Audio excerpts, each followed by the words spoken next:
Mtazamaji, hii ni Amasha Online TV. Usisite kusubscribe, kulike, lakini pia kutolea maoni hiki ambacho tumekuwekea hewani. Mimi ni Martin Steven Mhina. Katika kuhakikisha kikundi hiki kinakuwa na usajili wa kina, ni kwamba wadau wa matendo ya huruma mjini Korogwe Aprili 21, 2025 wameweza kuunda na kupitisha kamati 4 ambazo ni kamati kuu, kamati ya hamasa, kamati ya damu ni uhai, kamati ya walezi. Na katika kamati hizo wamechaguliwa baadhi ya wadau, ambapo kwa upande wa kamati kuu mwenyekiti ni Amina Mrindoko, lakini msaidizi wake akiwa ni Peter Mganga, huku Susan Mandia akichaguliwa kuwa katibu akisaidiwa na Alex Thumania Mashi, katibu msaidizi. Kwa upande wa bwana Robert Kanjo, yeye amechaguliwa kuwa mtunza hazina, huku Itumbe Swai akiwa ni mjumbe, Salvina Mkomba mjumbe, Aristidi Emarando mjumbe, bwana Naset mjumbe, pamoja na Rishia Ndumi Mafie, huyu ni mjumbe. Kwa upande wa kamati ya hamasa, Mhusini Kiandiko amechaguliwa kuwa mwenyekiti, katibu akiwa ni Asha Maumba. Wajumbe ni Martin Steven Mhina, mjumbe mwingine ni Peter Ngereza, Onesmo Sulimba, Lea Isanzu pamoja na Happy Ayai. Kwa upande wa damu ni uhai, mwenyekiti ni Emmanuel Samila.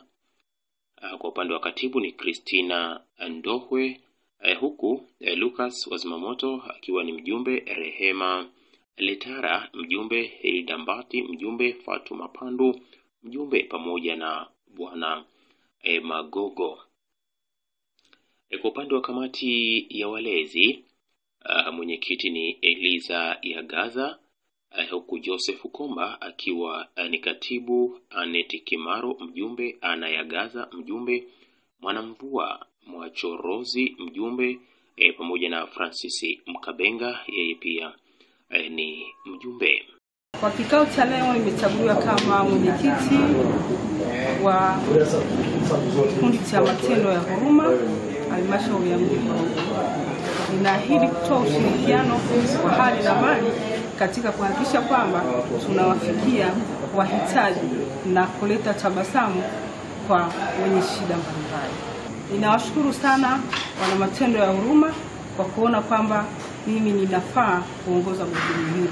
Nategemea ushirikiano wenu kwa ajili ya kuweza kulisukuma gurudumu hili na kuleta furaha kwa wenye huzuni. Naitwa Grayson Kibwana Shedafa, ni daktari wa binadamu, vile vile ni mratibu wa matendo ya huruma. Leo hii tulikuwa na uchaguzi wa kikundi chetu ili tuende kwenye usajili rasmi ambao sasa kikundi chetu kitajulikana na kutambulika kwenye sehemu mbalimbali, ambapo pia vile vile tutaenda kwenye magrupu mengine, kwa mfano kwenda kwenye WhatsApp, kwenye Facebook, kwenye Instagram. Hii yote itafanyika baada ya kusajiliwa rasmi, ambapo leo tayari tumefanya uchaguzi na tumepata mwenyekiti wa kikundi, tumepata katibu, tumepata na kamati kuu, na tumepata viongozi mbalimbali ambao sasa tutaenda kushirikiana kwa pamoja katika kutekeleza mambo ya matendo ya huruma. Vile vile tumeshukuru Mungu kwa namna ya kipekee ambavyo tumeweza kulipitisha hilo jambo kwa vizuri kabisa.